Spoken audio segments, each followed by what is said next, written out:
Buenos días con todos, hermanos. Bienvenidos a la casa del Señor. El día de hoy vamos a hacer lectura de la porción que tenemos para nuestra meditación. Gracias al Señor por la oportunidad que tenemos de estar juntos, porque es importante congregar. Es de las cosas más importantes en la vida de un creyente, juntamente con leer la palabra del Señor. Obviamente, congregamos justo para meditar la palabra del Señor. Pero hay muchos cristianos que a veces no le dan importancia al tema del congregar y vienen un domingo, 2 domingos no vienen el siguiente, luego faltan.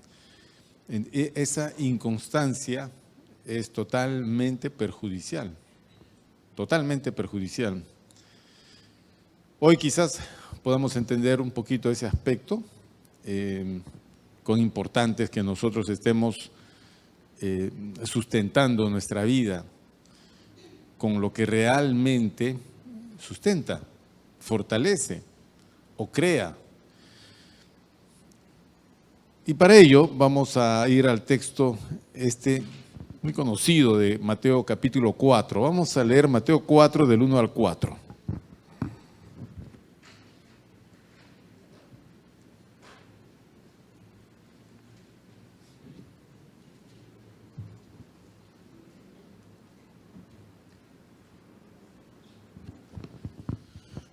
Mateo capítulo 4 comienza con la tentación de Jesús.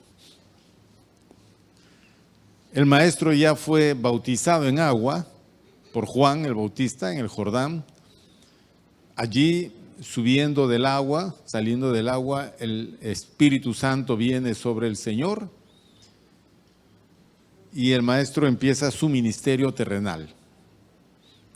Lo primero que sucede es que él es trasladado al desierto, fue llevado por el Espíritu Santo al desierto para ser tentado por el diablo. Es lo que nos dice en el primer versículo. Vamos a empezar a leer, dice: entonces Jesús fue llevado por el Espíritu al desierto para ser tentado por el diablo. Y después de haber ayunado 40 días y 40 noches, tuvo hambre. Y vino a él el tentador y le dijo: si eres hijo de Dios, di que estas piedras se conviertan en pan. Él respondió y dijo: escrito está, no solo de pan vivirá el hombre, sino de toda palabra que sale de la boca de Dios. Amén. Oramos, hermanos. Padre bueno, gracias te damos en esta mañana. Te alabamos y te bendecimos, Señor, como corresponde hacerlo en este momento tan especial, en el que estando en tu presencia, deseamos ser alimentados con tu santa palabra, porque ella es verdadero alimento para el hombre. Amado Señor, háblanos y enséñanos. Abre nuestro corazón y danos entendimiento. En el nombre de Jesús, que tu Espíritu Santo, Señor, sea el maestro y el que nos guíe hacia toda la verdad. Gracias te damos por ello. Y en tus manos de amor nos encomendamos. En el nombre de Cristo Jesús. Amén. Bueno, cuando uno va leyendo estos textos, a veces se pregunta cosas como que ¿por qué el Señor Jesús fue llevado al desierto para ser tentado? Y fíjese usted que la circunstancia es muy especial, porque lo que sucede allí es que el maestro entra en un periodo de ayuno de 40 días y 40 noches. Uno lee y dice, bueno, nosotros sabemos científicamente que una persona no puede vivir 40 días y 40 noches sin comer ni beber. Sí, lo sabemos perfectamente y es así.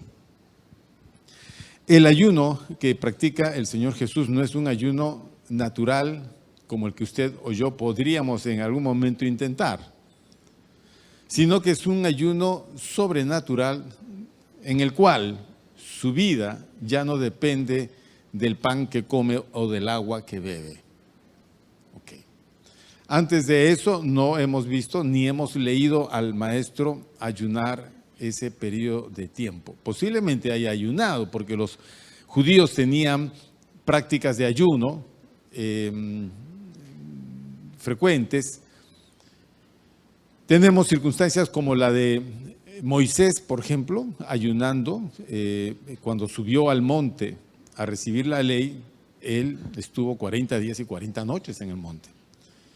Igualmente tenemos a Elías en el desierto 40 días y 40 noches.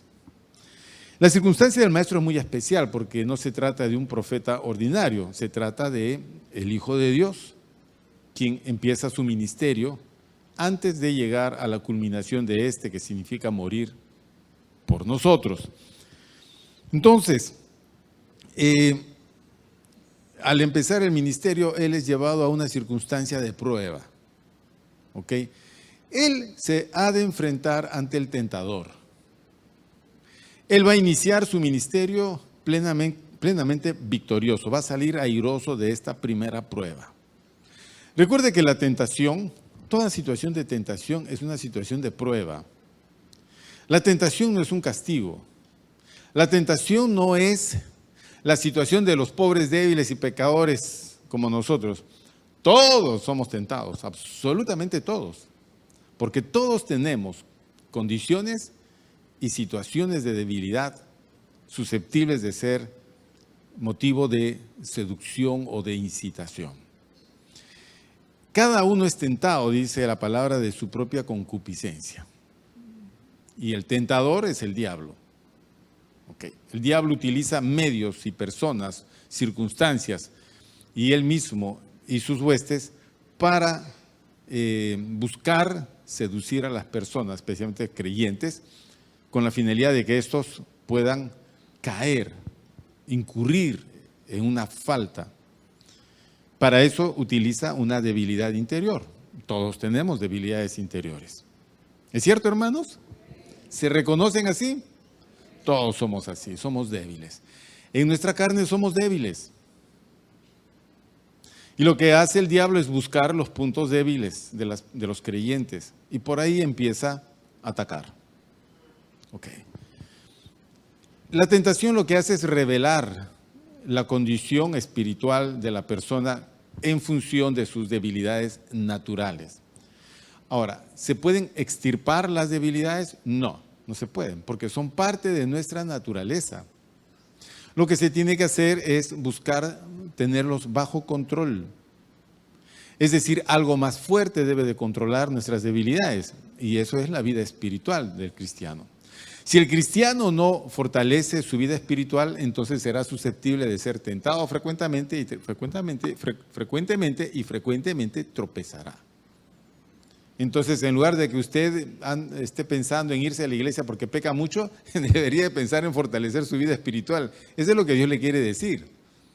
Dios no le está diciendo, eres un torpe, ¿por qué no te vas de la iglesia? Pecas mucho. No, Dios no es así. Dios te está diciendo, mira, ese es el área en que siempre estás tropezando. Deberías de fortalecer, deberías de cuidar, deberías de preservar tu vida espiritual. Entonces, la tentación es según su propia concupiscencia. Hemos dicho, por ejemplo, mis hermanos, cada uno de nosotros, ¿no? Nosotros no somos tentados por la debilidad de otro, somos tentados de nuestra debilidad. Okay. La debilidad de uno es diferente a la del otro. Y el diablo lo que hace es personaliza su trabajo de tentación. Ok, entonces, ¿qué se busca? Las áreas débiles de la persona. Puede ser sus pensamientos, ¿ok? Puede ser su lengua, pueden ser sus hábitos naturales, pero que no están bajo control. Por ejemplo, las necesidades más básicas, el comer, el dormir. Puede ser los apetitos más fuertes de la persona, entre ellos la sexualidad. Todos ellos han sido puestos por Dios en nosotros como parte de nuestra naturaleza humana. Cuando fueron puestas en Adán, todas estaban en equilibrio y control. Pero por causa del pecado, todas ellas se desordenaron y ellas empezaron a tomar el control de la persona. Entonces, cedemos ante nuestras debilidades porque ellas se han hecho fuertes. Porque en nosotros no hay fortaleza espiritual para sujetarlas. Son conductas, finalmente forman conductas en nosotros, hábitos que nosotros vamos a justificar y nuestro mundo ha de justificar, ¿no? Va de justificar. De tal manera que ya cuando sobrepasa un límite en el que involucra tu salud, recién ahí te dicen bueno, que tienes que parar un poquito, ¿no? Pero en este mundo, el pensamiento es que nadie puede decirte a ti cómo tienes que llevar tu vida. Ese es un error tremendo. Nadie puede decirte a ti qué tienes que hacer, cómo tienes que hacer y cuándo tienes que hacer. Tú eres libre de hacer cuando tú quieres, como tú quieres, con quien tú quieras. Y eso es rebeldía, pues eso es vivir en libertinaje, eso es vivir sin Señor en la vida, expuesto a nuestras debilidades. Y como somos muy débiles, entonces la vida del creyente se vuelve pues una vida muy tormentosa. Usted habrá visto, hay creyentes que no duran mucho en el Evangelio, creyentes porque tropiezan mucho y se condenan y no entienden las correcciones que deben de hacer y piensan que no deben de seguir en la iglesia. No quiero ser hipócrita, dice, prefiero no ir a la iglesia. Todos somos así, no es que se trate de hipocresía en ese caso sería otra cosa. Tenemos debilidades y tenemos un llamado a fortalecer esas debilidades. Por eso somos tentados. Ahora, si yo fortalezco mi debilidad y viene el tentador y me tienta y yo resisto la tentación, entonces he ganado un punto. Tengo victoria allí. Y sucesivamente voy a ir ganando hasta que yo tengo control de esa área de mi vida. Y como me voy a hacer fuerte ahí, entonces voy a poner un baluarte en esa área y la voy a tener bajo control. Y pasamos a otra área y a otra área. Es así como se construye la fortaleza en el creyente. Pero en Jesús no había eso. En Jesús no había esa clase de debilidades. Era como nosotros, de carne y hueso, pero sin pecado. Es decir, él tenía sueño, dormía, sí, como nosotros. Tenía hambre, comía, sí, como nosotros. ¿Ok? ¿Habían cosas que le hacían enojar? Sí, como nosotros. ¿Y hablaba y discutía con la gente? Sí, como nosotros. Pero en él no hubo la transgresión, no hubo el pecado. Porque ninguna de las situaciones o ninguna de las pasiones, como se llama que es la palabra más que engloba estas cosas, en griego se dicen epitumía, las epitumías, en él no controlaban su vida. Entonces cuando él tuvo sueño dormía, pero no era un dormilón. Cuando tenía hambre y comía, pero no era un comilón. Lo acusaban de eso porque se sentaba a comer con ciertas personas que los judíos no toleraban, publicanos y pecadores. Tenía sed y bebían. ¿Se acuerdan ustedes de la samaritana? Jesús estaba cansado de caminar y se sentó en el pozo de Jacob esperando que viniese alguien para darle de beber, a quien le pide después, que era la mujer samaritana. Pero acá lo que vemos es una situación especial porque Jesús, al empezar su ministerio, el diablo lo va a tentar y quiere derrotarlo. Entonces, ¿qué hace el diablo? Obviamente el diablo ya lo conoce, pues, porque el diablo conoce a todos los creyentes y más al Señor Jesús. Pero pensando que Jesús está en su condición de carne, o sea, está encarnado como hombre, el diablo piensa que puede ser un hombre como tú o como yo. Pero en toda su vida debemos de entender que en sus 30 años de vida el diablo no encontró nada. Pero ahora que va a empezar el ministerio, el diablo pone especial atención y va a procurar hacer tropezar a Jesús. Entonces empieza la tentación. Y en estos 40 días, el diablo no encuentra un aspecto, un punto donde poder trabajar la tentación. No hay.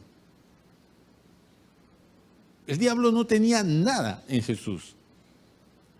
Y esa era una verdad que Jesús enseñó. El diablo no tiene nada en mí. En nosotros tiene pues un mundo de cosas que poder aprovechar. Pero en Jesús no tenía nada. Sin embargo, estaba allí. Y el diablo sabía perfectamente que una de las cosas, una de las pasiones por las cuales una persona se va a mover es siempre la comida. ¿O no, hermanos? Yo ya tengo hambre, por ejemplo. Yo desayuno en mi casa a 7:30 de la mañana. Llego a la oficina y a las 9:30 estoy pensando en mi segundo desayuno. Miren cómo es la naturaleza humana. Entonces le digo al hermano Luchito Rengifo, por favor, compra fruta para la ensalada de fruta de las 10:30 de la mañana. Y paso sufriendo hasta las 10:30 hasta que llega la ensalada de frutas que prepara la secretaria. Muy delicioso. Pero a las 12 ya tengo hambre. Entonces lo que me hace levantar de mi silla en mi oficina es la comida. Es la que me mueve. A la 1 me aparezco en la secretaria y digo a la secretaria, tengo hambre. Pastor, ya va a ser hora de almuerzo, tiene que esperar. Ay, Padre mío, a las 2:30 tengo que almorzar o 3. Espero, llevo almuerzo. Y a las 5 ya tengo hambre. ¡Qué crueldad! Bueno, tomo un vaso de leche con una galleta, una cosa así, una tostada. Y estoy soportando el hambre hasta que venga la cena. 10:30 de la noche, más o menos que mi cena, muy tarde, ¿no? Pero. Y antes de dormir a las 12 digo, ¡ay, qué hambre que tengo, por Dios! Son hábitos, malos hábitos que nosotros hemos formado en base a nuestra cultura que nos facilita la formación de estos hábitos, porque tienes a la mano galletitas, chocolatitos, bocaditos, pastelitos, pancitos, mantequilla, mermelada, jamón, quesito, ¿no es cierto? Pan integral, pan de molde, pan baguette, pan francés, baguetino, ciabatta. Entonces, bueno, ya está. Si algo más sofisticado, ahí tienes todo. O sea, se nos facilita mucho la formación de nuestras adicciones. Y el comer en muchos casos se vuelve una adicción. ¿Usted sabe que hay una adicción especial que es al pan? Se llama panadictos. Ajá, panadictos. Usted me dice, está inventando, pastor. No, búsquelo. Panadictos. Es el que, obviamente, ¿no? Tiene una adicción soberana, pues, y no puede dejar de comer el pan. Entonces desayuna con 4 o 5 panes y en el almuerzo, su almuerzo más su pan al costado. En la tarde su lonche son 3 o 4 panes y los compañeros, ¿no?, del pan, toda la pastelería que tenemos. ¿Para qué mencionarles, hermanos? A ver, empecemos. Tartaleta de manzana, pastel de manzana, tenemos queque de arándanos, el más delicioso es 3 leches, tenemos el soufflé. Y ustedes ya están haciendo, ya tienen hambre. ¿Por qué? Porque hemos formado una adicción a comer. Algunos no, ¿ok? Yo me quiero comprar algo y le digo a mi esposa, ¿quieres? No quiere, qué raro. Y a mí algo que me tiene así, pero es el choripán. Pero mi esposa me dice, no, choripán no, nunca. Ese choricito, hermanos, bien tostadito, en un pan francés, con mostaza. Dígame usted. Pero ese chorizo tiene, pues, ¿no? Tiene carne de cerdo, tiene carne de res, grasa animal en cantidad. Aparte tiene mucha sal. Y tú has visto que el chorizo cuando se pone a la brasa, la cantidad de aceite que sale. Bueno, cuando se hace a la plancha no sale todo ese aceite, eso te lo... Y después el aceite pasa a tu organismo y se acumula como grasa. El pan se acumula como grasa. Todas las harinas, carbohidratos y azúcares se acumulan como grasa. Y esa es una grasa mala. Y la grasa humana, esa que acumulamos en las cinturas y todo, está relacionado con 20 tipos diferentes de cáncer. Así que tú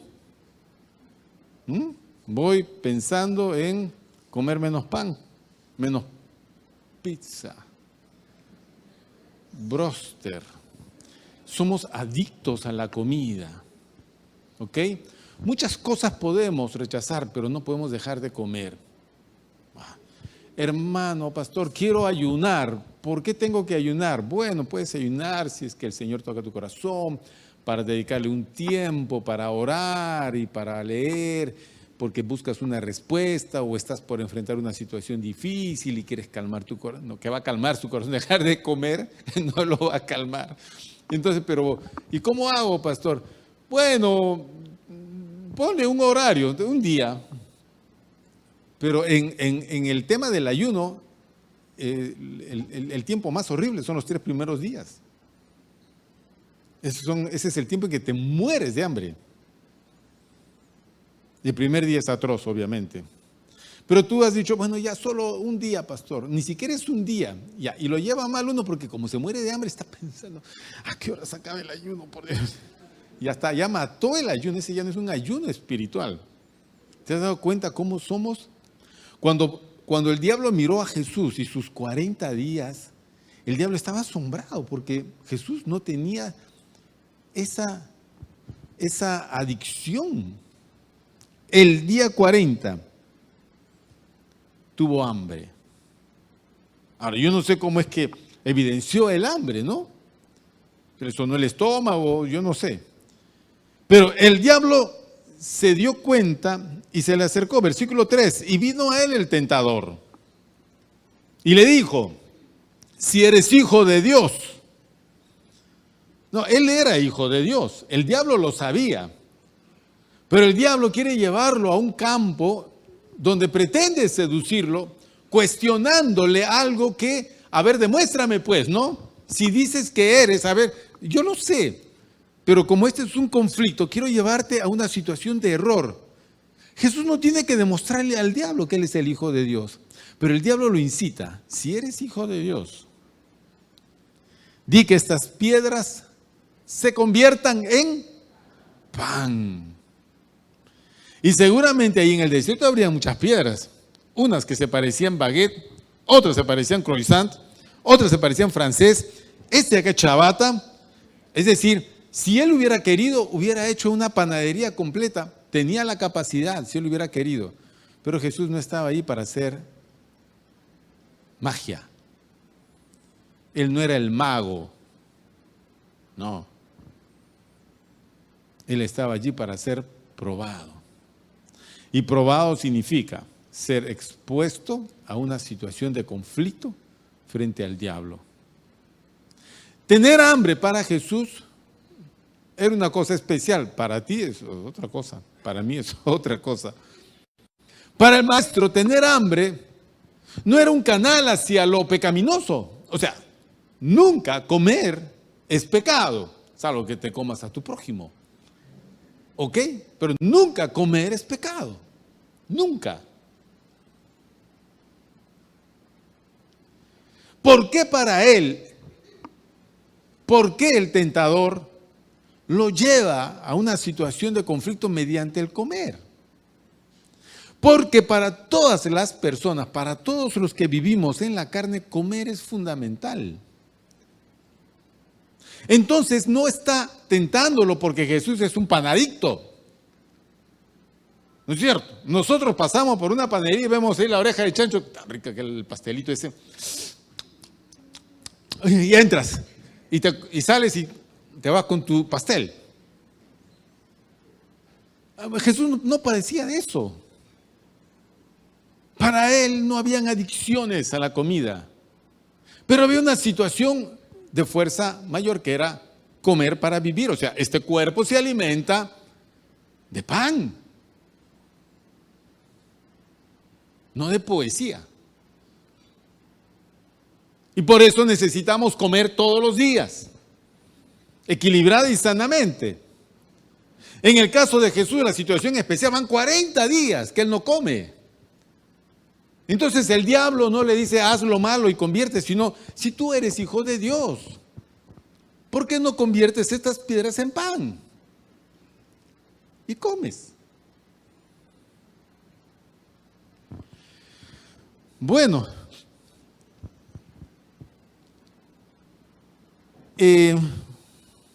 ¿era malo eso? No. La cuestión que para el maestro y para nosotros, el maestro como ejemplo y nosotros como los que tenemos que seguir ese ejemplo, satisfacer necesidades y resolver situaciones no iban a ser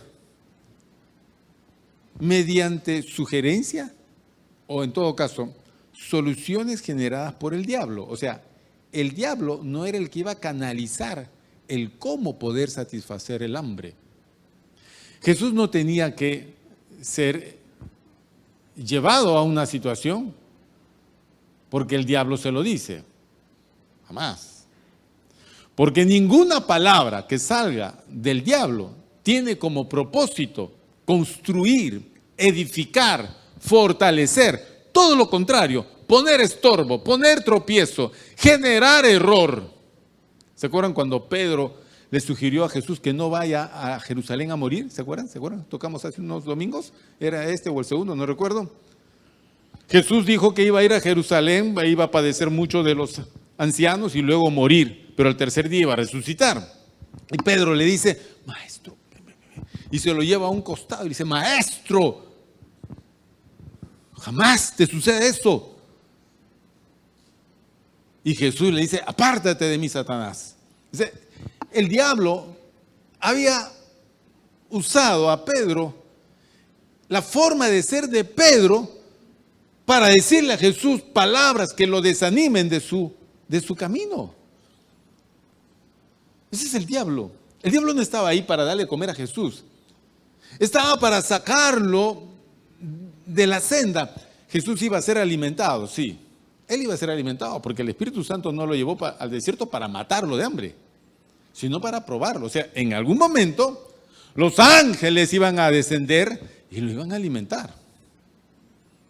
¿No es cierto? Versículo 11. Mire, versículo 11. El diablo entonces le dejó. Y aquí vinieron ángeles y le servían. ¿Te imaginas eso? Él no tenía que convertir las piedras en pan para comer. Él solo iba a recibir la provisión que el Padre le iba a dar. El diablo no era el canal para poder ser conducido a esa bendición. Cállate. Yo no tengo que escucharte. Finalmente es Dios quien sustenta mi vida. Eso es lo que Jesús le está diciendo al diablo. Y eso fue lo que sucedió, porque al fin, después de las 3 circunstancias de tentación, el diablo le dejó porque no pudo, y luego vinieron los ángeles y le trajeron comida.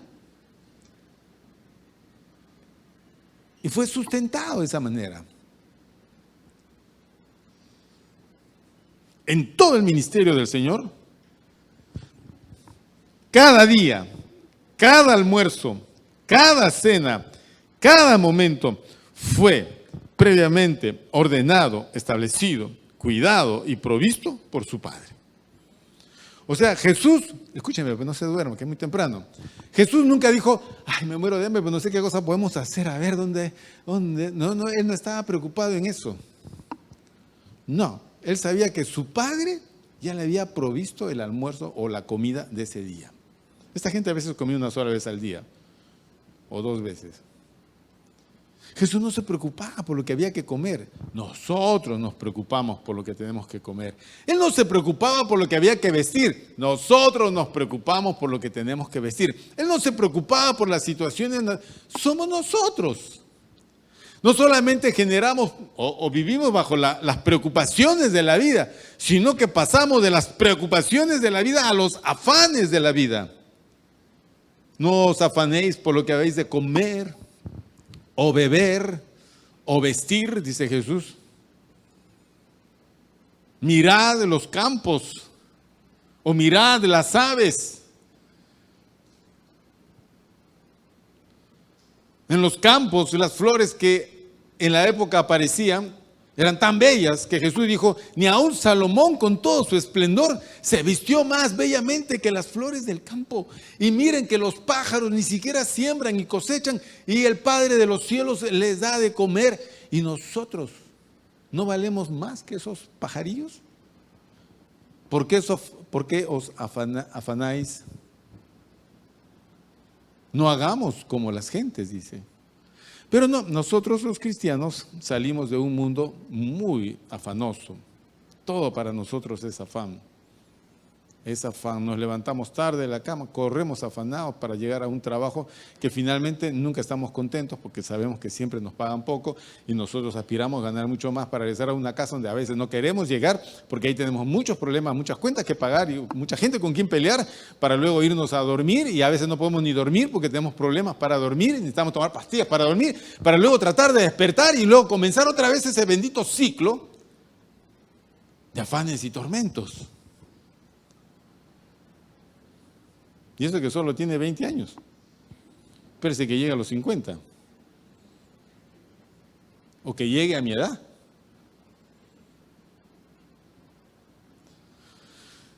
Ayer me llamó un hermanito y me dice, Pastor Ángel, ¿cómo está? Hola fulano, ¿qué tal? ¿Cómo está, pastor? Lo llamaba para saber cómo estaba. Bien, hermano, gracias.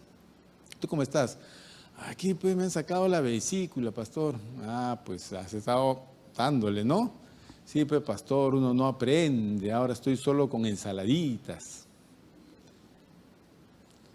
En cambio, a usted cuando lo veo, porque él está en otra iglesia, y cuando lo veo ahí en la transmisión, lo veo tan saludable, tan joven, tan fuerte. ¿Es así?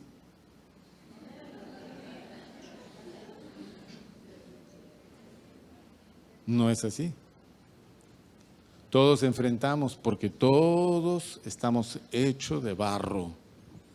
La misma naturaleza compartimos todos. ¿Ok? Pablo dice, bueno, ya para qué irnos por ahí. Es decir, todos padecemos, todos tenemos nuestras situaciones. ¿Ok? Bien, ¿cómo las resolvemos? Es muy difícil. Muy difícil.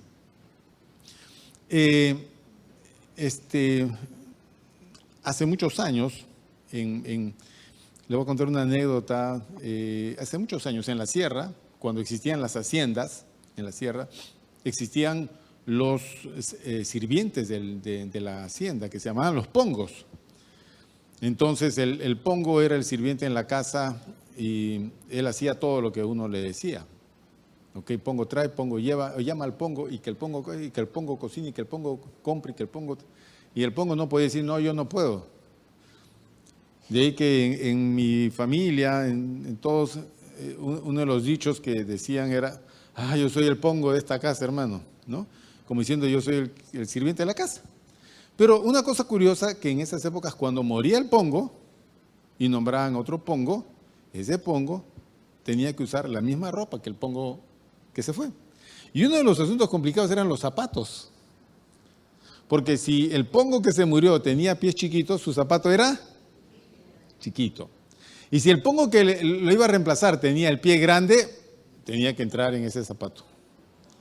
Entonces el pobre a veces caminaba, pero así. ¿Por qué? Porque el zapato le estaba malogrando el pie. Bien. ¿No han escuchado ustedes el dicho de que el tema es de encajar en los zapatos de otro? En el tema de las tentaciones es así.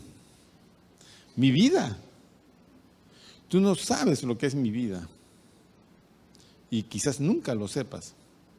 Pero a ti no te van a juzgar por lo que yo soy, ni a mí me van a juzgar por lo que tú eres, ni a ti te van a tentar como me tientan a mí, ni a ti te van a tentar, ni a mí me van a tentar como fuera el trabalenguas. Es decir, ninguno va a encajar en el zapato del otro. Cada uno es una situación particular. ¿Ok? Tu vida, tu situación.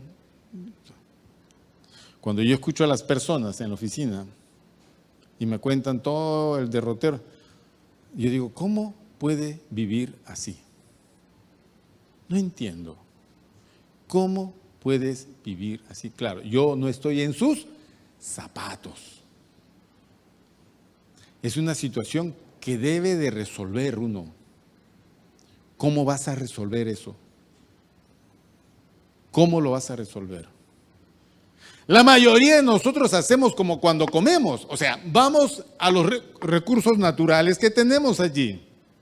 Tengo hambre, me voy a un restaurante. Ok, tengo sed, voy a la esquina, me compro una bebida. Y cuando tengo problemas, ¿qué hago? ¿A dónde voy? Voy a un lugar o busco las cosas que yo pienso que son las que le van a dar solución a mi vida. Y al final encuentro que nunca hay solución. Porque la vida, la real vida del ser humano, no se sustenta con las cosas naturales. No. Es decir, si tú piensas que con dinero puedes resolver los problemas de tu vida, te has equivocado. Es posible que le añadas a tu vida un problema más grande. Ya llegó nuestro expresidente, ¿no?, al aeropuerto. ¿Y por qué lo traen? Porque lo extrañamos mucho y queremos que nos visite. ¿Por qué lo traen, hermanos? Forzadamente. ¿Han visto ustedes qué feo? En una silla de ruedas en el aeropuerto con las manos tapaditas. O sea, ¿tú sabes por qué es? Va a ir a una cárcel donde hay otros 2 expresidentes, ¿no es cierto? Y hay otros 2 expresidentes que ya salieron de su cárcel preventiva, que todavía viene el juicio, ¿no? Dinero. Tenemos congresistas que entraron por cuestión de dinero. O sea, lo que la gente quiere es dinero, y lo único que alcanza con el dinero son problemas, juicio, cárcel, persecución. Que estás de noche y la policía rompe la puerta de tu casa y entran y a rebuscar todo, porque están allanando la casa, porque hay una orden judicial para buscar pruebas de delitos, supuestos delitos que debes de haber cometido en tu función pública. Yo digo, ¿para qué se complican la vida por el dinero, por Dios? ¿Por qué no trabajas honradamente y ganas el dinero que puedes ganar? Estar metiéndote en problemas, pero piensan pues que el asunto es dinero, ¿no? Claro, en su vida han visto más de algo y piensan que tener más que eso es vida, pues. No, ¿cómo solucionamos los problemas de la vida? Las necesidades de la vida. ¿Cómo? Entonces, cuando Jesús está ahí en la tentación y hay una situación de hambre, el diablo le dice, ¿por qué no solucionamos así? Jesús le dice, no, esa no es solución. Si tienes hambre, come. No, le dijo. No solo de pan vivirá el hombre. Qué interesante, no solo de pan vivirá el hombre, sino de toda palabra que sale de la boca de Dios. Allí Jesús hizo 2 cosas. La primera de ellas es citar un texto del Antiguo Testamento. ¿Cuál texto, hermanos? Deuteronomio 8.3. Su Biblia le tiene una anotación al costadito de ese versículo, Deuteronomio 8.3. ¿Ok? Vámonos a Deuteronomio, porque de eso se trata. Está comenzando su Biblia, Génesis, Éxodo, Levítico, Números, Deuteronomio. Ok. Deuteronomio capítulo 8.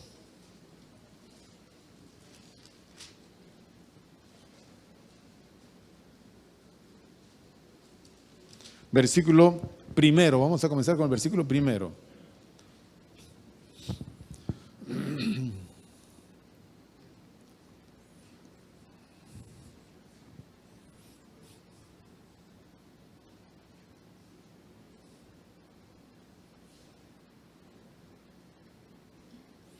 Para los que no saben, ustedes con lo que han escuchado dirán, el pastor debe comer un montón entonces.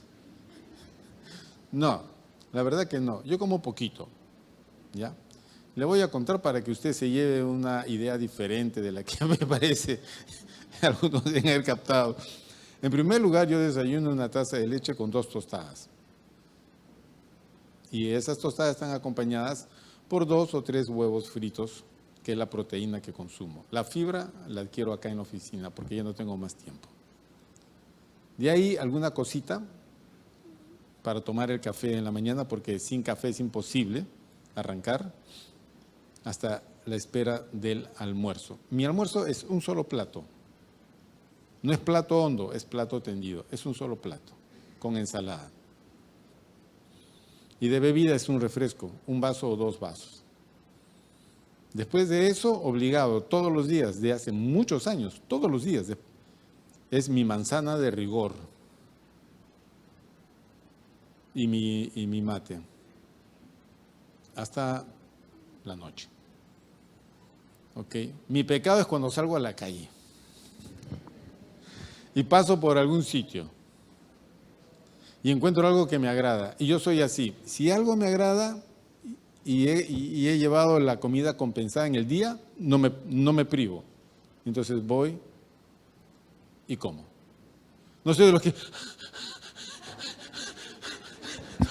No.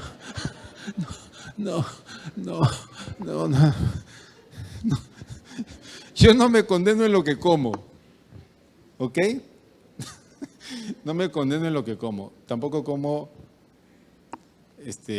bueno. Y hay cosas que no como. Bueno, pues. Entonces, no es que como taipá.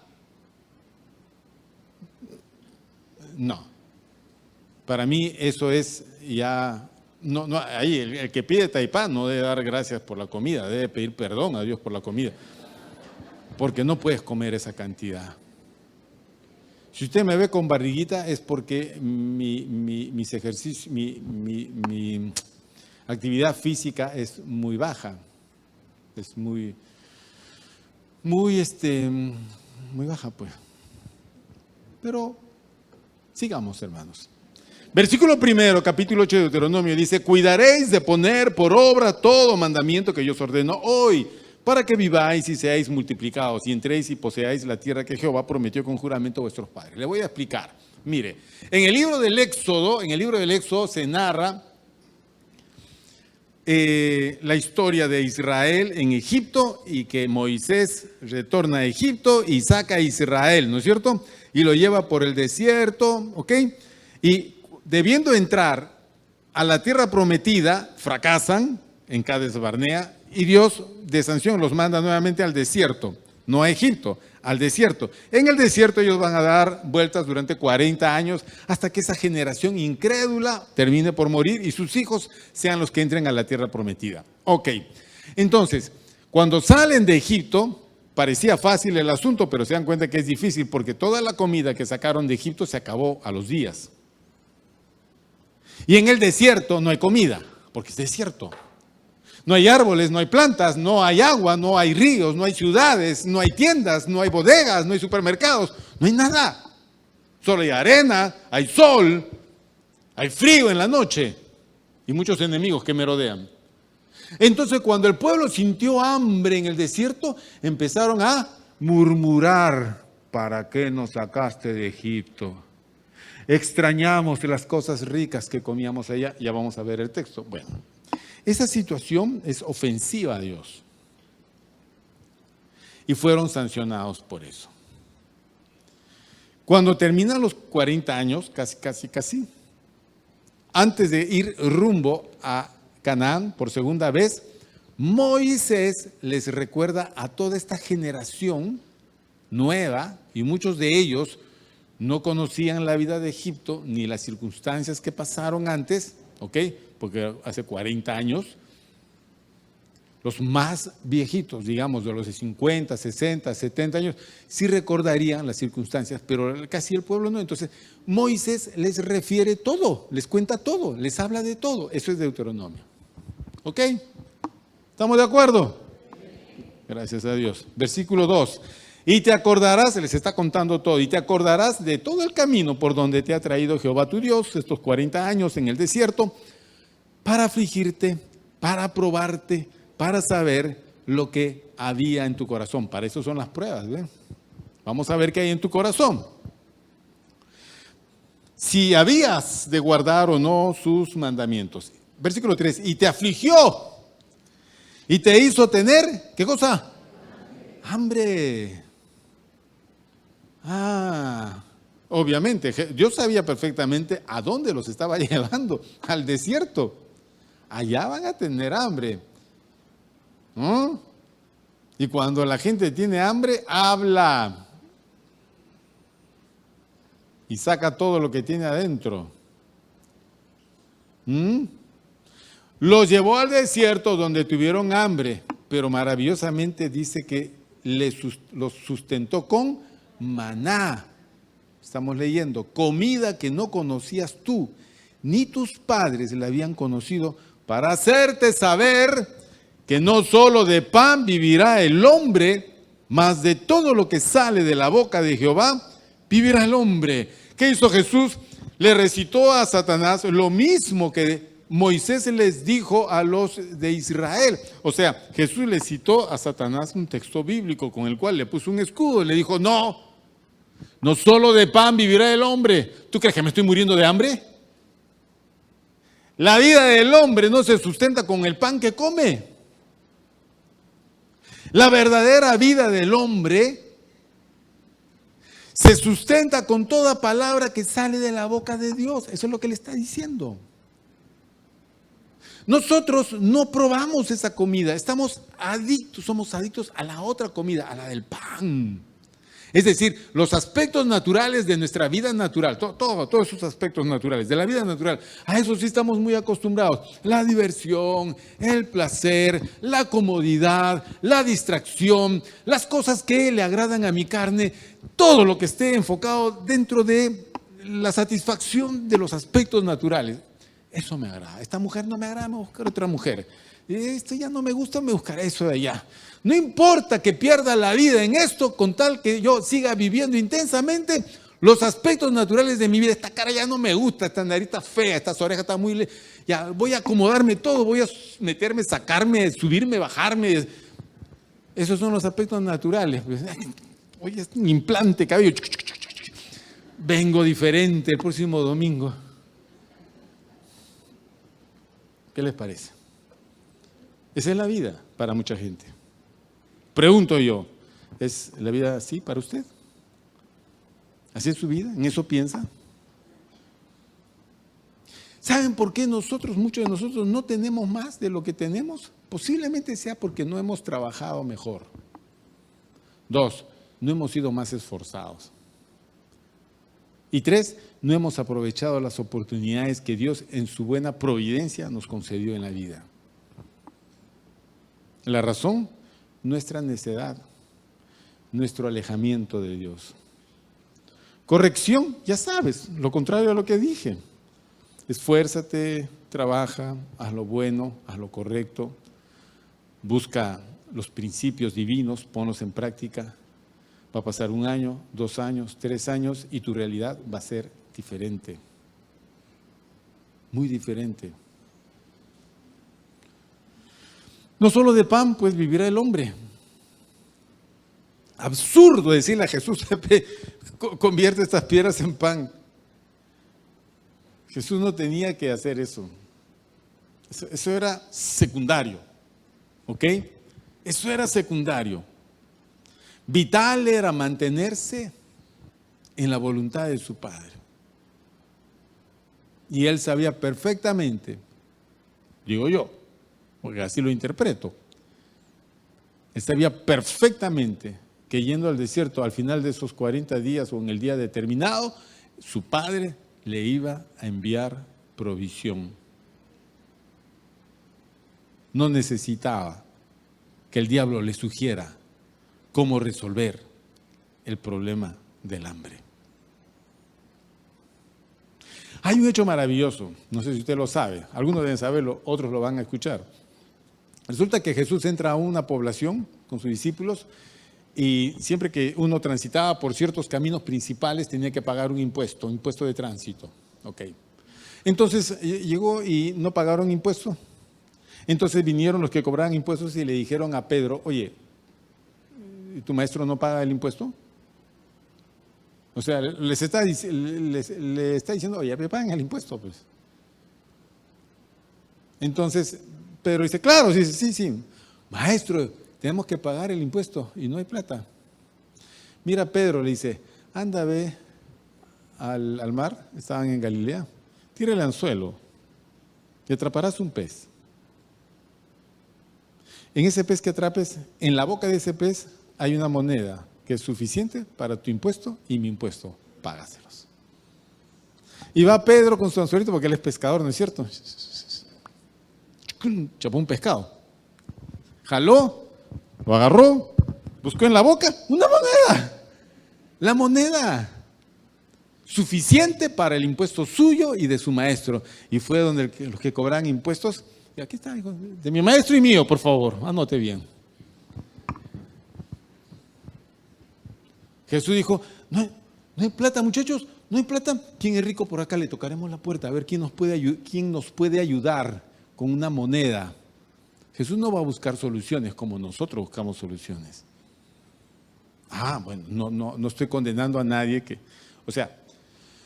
no estoy sancionando el desarrollo normal de una vida cristiana porque estamos en un mundo y tenemos que tener vínculos y relaciones con el mundo. A lo que voy es, ¿quién sustenta? ¿Cómo sustentamos nuestra vida? ¿Es el mundo el que sustenta tu vida? No. ¿Quién debe de sustentar? Dijo Moisés y repitió el Señor Jesús, es la palabra de Dios. No solo de pan vivirá el hombre, sino de toda palabra que sale de la boca de Dios. En el segundo turno vamos a ver la turbación de Israel por causa del juramento de Saúl. Va a estar interesante, ¿no? Qué complicado es cuando nosotros hablamos. Podemos hablar y bendecir, como podemos hablar y complicarle la vida a la gente, a nuestra familia y a nuestros descendientes. Yo conozco el caso de una persona que sus hijos eran tan complicados porque eran chicos y ella les dijo, estoy cansada de ustedes, ojalá nunca tengan hijos ustedes. Y hasta el día de hoy sus hijos no han tenido hijos, ninguno de ellos. Ninguno. Casados y todo. No hay forma de que tengan hijos. ¿Qué me dice?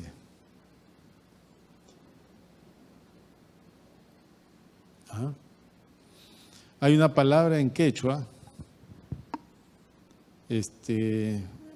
que se usa cuando uno dice este muchacho travieso, pero la traducción original de eso es este hijo del diablo.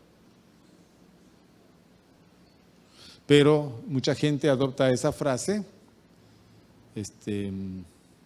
como si fuera malcriado. Es decir, nosotros complicamos mucho nuestra existencia a causa de las cosas que decimos y a veces cómo las decimos.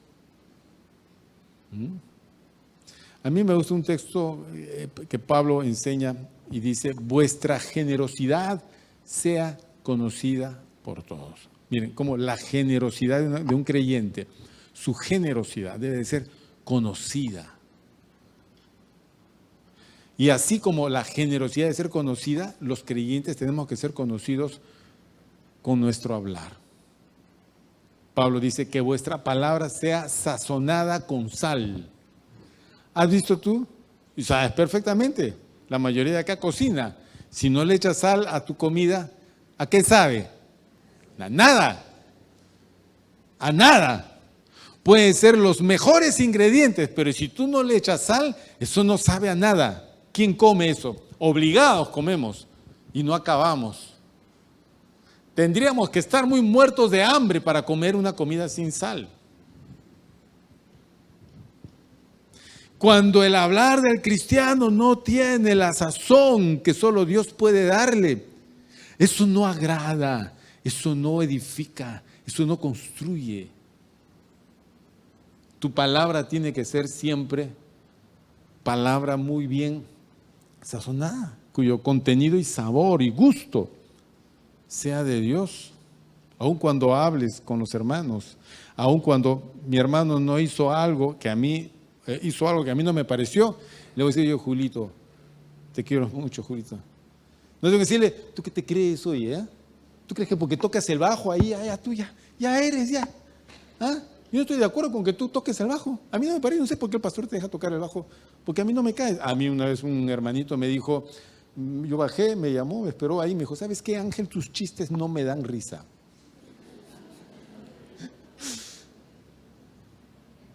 Dije, perdón, yo nunca subo para contar chistes. No, pero igualito, me dijo. Tú no me caes. Ok. ¡Puñete, señor! No, nada. No me defendí, no le dije nada. Le dije, perfecto, hermano. Está bien. Si no te caigo, perfecto. Si no te da gracia lo que yo digo, no te llena, perfecto. Pero la vida del hombre se sustenta por la única fuente indispensable para vida y bienestar, que es el poder de Dios que se realiza con su palabra, la cual crea, fortalece y sustenta. La palabra de Dios. No hemos gustado de esa palabra, porque cuando la gustas, ya no eres panadicto. No. Ya empiezas a gustar de Dios. Como dice el Salmo, gustad y ved qué bueno es Jehová, dichosos los que en Él confían. Gusta, prueba. Prueba. Como los discípulos que le dijeron al Señor, los discípulos de Juan, que seguían a Jesús, lo seguían, y Jesús viendo que lo seguían le dice, ¿qué queréis? Y uno de ellos, ¿quién era?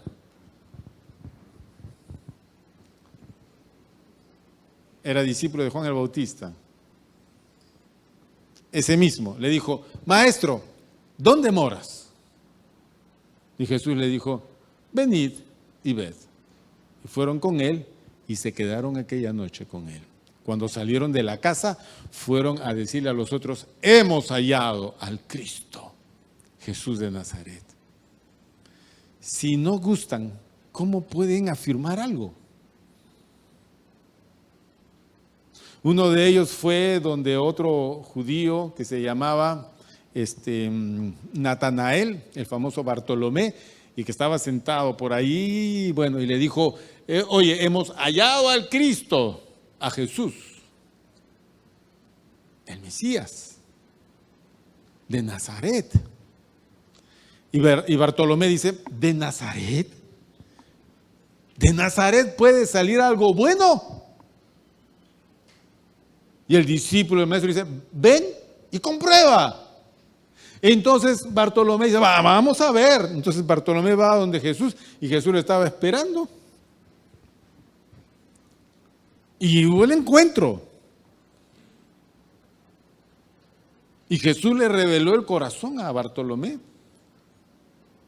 He aquí un verdadero israelita en quien no hay engaño.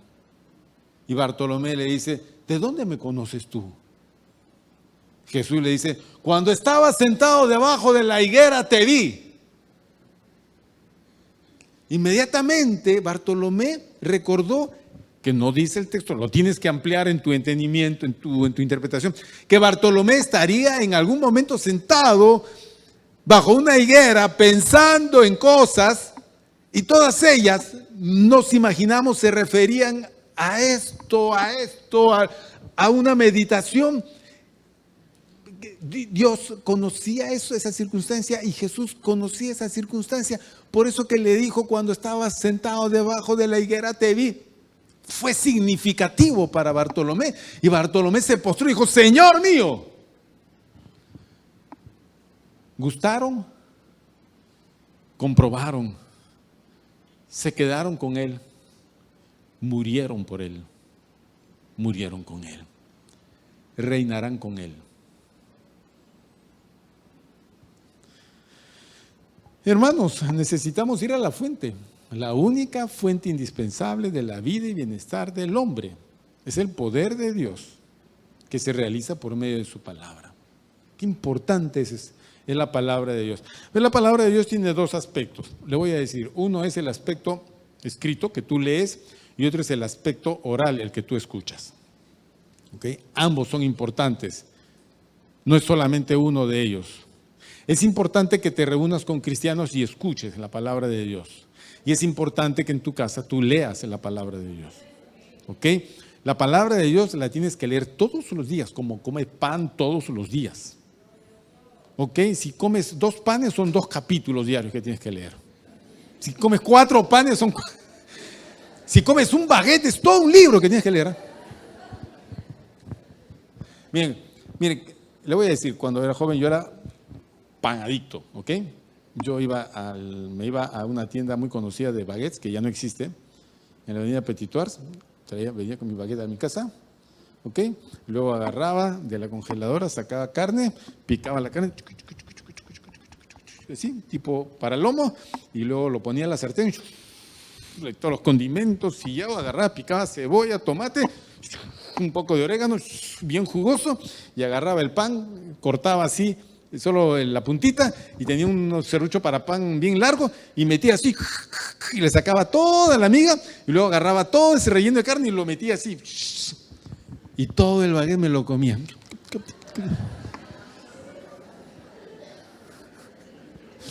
¿Qué les parece? Solo me acuerdo para la ilustración, no lo voy a hacer jamás en mi vida. Panadito. Una vez mi hermana me dijo, Ángel, te invito a una pizza, ¿quieres una pizza? Pizza. Yo tenía 18 años, me parece. Yo nunca había comido una pizza. Yo había leído en los cómics de Archie que Torombolo era adicto a las pizzas. No sé si ustedes han leído eso. Pero yo nunca sabía, nunca comí pizza porque en mi pueblo no había pizzería. Entonces me llevaron a la única pizzería que había en la calle San Ramón en Miraflores, el Pozo de San Ramón. Era la única. Estoy contando, 1979. Cuando probé una pizza, para mí era maná descendido del cielo. Quedé tan ligado a la pizza. Habían 3 tamaños, la gigante, la otra y la pequeña. Me gustó tanto que iba y me comía solo. Me iba a comer solo. No la gigante porque era demasiado, la otra. La otra es la grande que tú pides para toda tu familia, que tiene 8 o 10 tajadas, con la gaseosa. Me volví tan adicto que sentía tantas ganas de comer pizza que un día agarré y me fui temprano en la mañana y la pizzería no había abierto. Y me senté en la puerta como perro, a la puerta de su amo, esperando que abra la pizzería. Puedes pensar a qué extremo puede uno llegar. Así puede ser el sexo, que de hecho lo es. Las adicciones al sexo. En mi oficina usted no sabe todas las cosas que se me cuentan o que me cuentan. Las adicciones al sexo son atroces. La adicción al dinero, al trabajo, al cine, a los celulares. Las adicciones, es una adicción el celular hoy en día. Hasta que un día alguien me invitó a una reunión cristiana y yo dije, voy si primero me acompañas a comer la pizza. Porque quedaba a 2 cuadras la reunión. Y me dijeron, no, primero vamos a la reunión y después comemos la pizza. Genial. Así que fuimos primero a la reunión y ya no salí para comer a la pizza porque conocí al verdadero pan del cielo, el que sació mi alma y me rompió la adicción. No solo de pan, necesitas la fuente, ¿ok? Y la fuente, repito, la única fuente indispensable de la vida y bienestar del hombre es el poder de Dios, que se realiza o canaliza por la palabra, la cual crea lo que no existe, lo crea. Fortalece en la debilidad, te da fortaleza y sustenta, te mantiene. La palabra de Dios, no solo de pan vivirá el hombre, sino de toda palabra que sale de la boca de Dios. Vamos a retroceder a Números. Números está después de Levítico, o sea, el libro anterior a Deuteronomio. Números 11. Ya estamos para acabar, mis queridos hermanos. Yo quisiera continuar y continuaríamos, pero no, pues.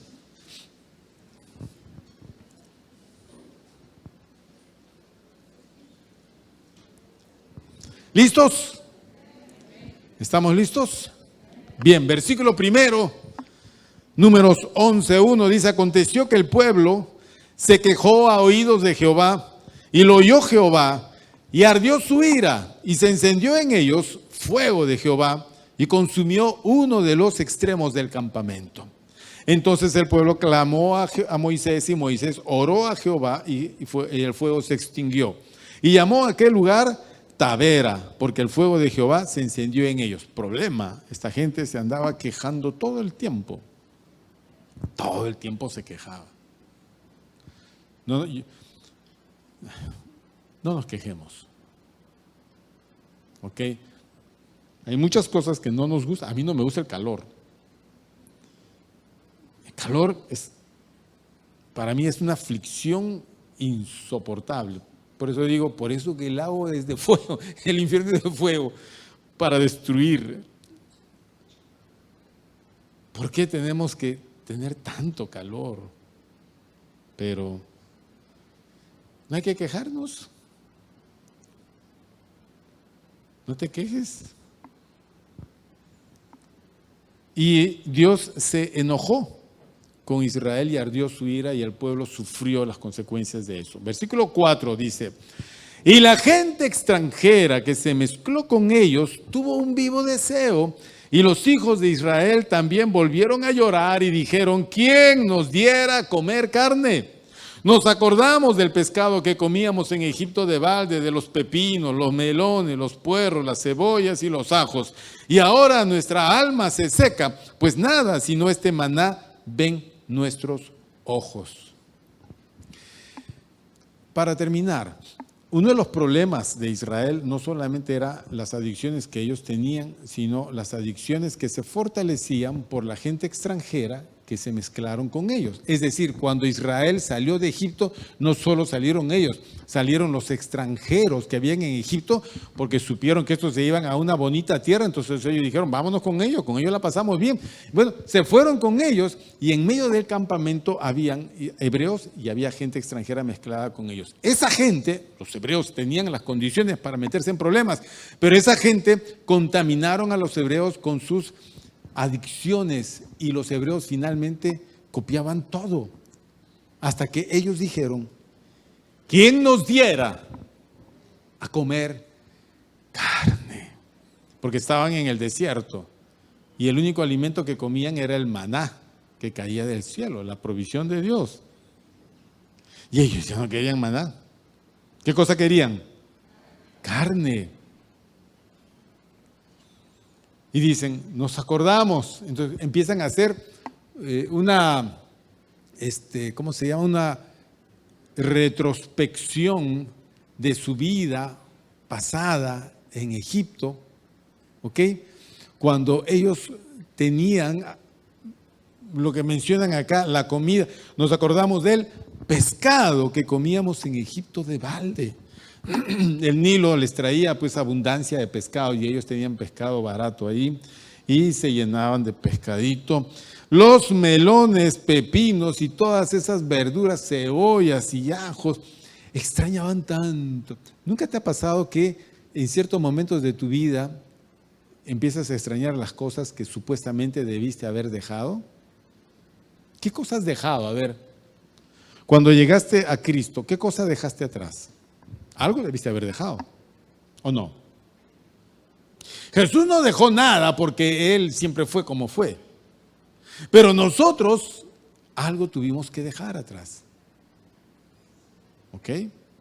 Nuestras adicciones, nuestras diversiones, nuestras cosas, ¿dejaste? ¿O todavía van contigo?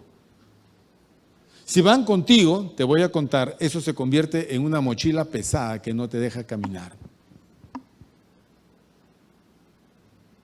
La carta a los Hebreos, el autor dice, despojaos de todo el peso de pecado que asedia y corramos con paciencia la carrera que tenemos por delante, puesto los ojos en Jesús, el autor y consumador de nuestra fe. No puedes correr la vida cristiana si andas llevando una mochila de pecado. Hay cosas que pertenecen al pasado que tienen que terminar. Un problema de muchos cristianos es su mezcla con los no cristianos, porque ellos nos alimentan las apetencias del pecado. Comenzamos, amistades del barrio, familia cristiana que nos visita, con quien tenemos mucha amistad y les permitimos que nos involucren en sus cosas. Ay, pastorcito, no puedo ir porque mi tía me ha invitado, porque mi prima me ha invitado, porque mi compadre, mi comadre, y el estito y el acu. O de los jóvenes que tienen parejas que no son cristianas, un montón. En esta iglesia un montón. Un montón. Y ahí están. Y no me digas que la chica no cristiana se contenta con solo mirarte a los ojos. ¿No?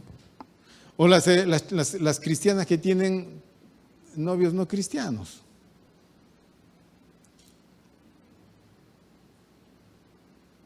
Después estamos con este gran problema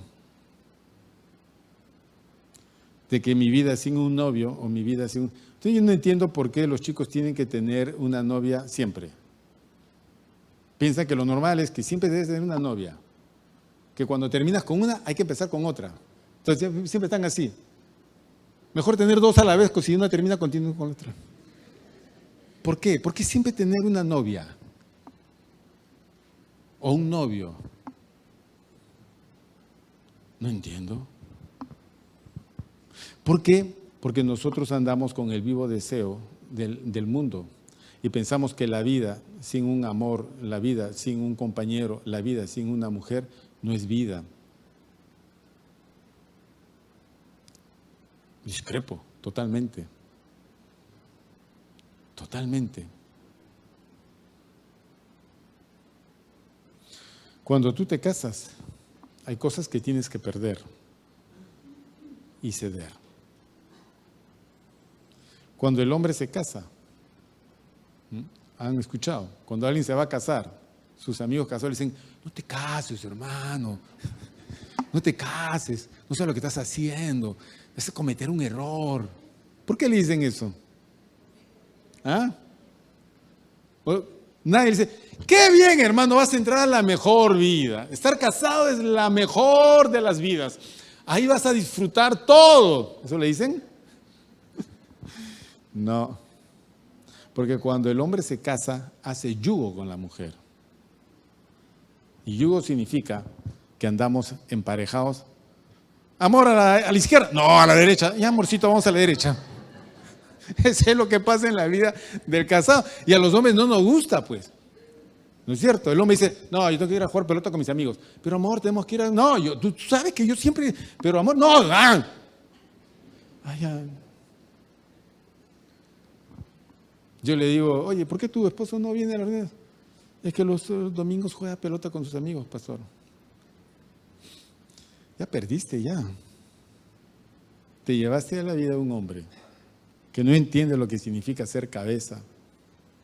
Es un hombre del mundo, o por lo menos tiene en la cabeza el mundo. En su cabeza no hay una fuente. que nutre la vida.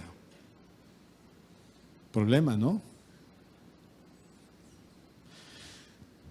No solo de pan vivirá el hombre, sino de toda palabra que sale de la boca de Dios. Si yo soy padre, ¿ok? Si yo fuera usted y tiene hijos solteros, tenga mucho cuidado con quienes andan sus hijos. Son una vida que usted tiene que cuidar. Porque si bien ya nosotros tenemos nuestra edad, ellos recién van a empezar el recorrido de la vida. Ok, no todo lo que brilla es oro. Es un viejo dicho mundano que tiene mucha sabiduría. No deje las cosas así nomás. No. Finalmente, usted tiene mucha responsabilidad en esas decisiones y en esas situaciones.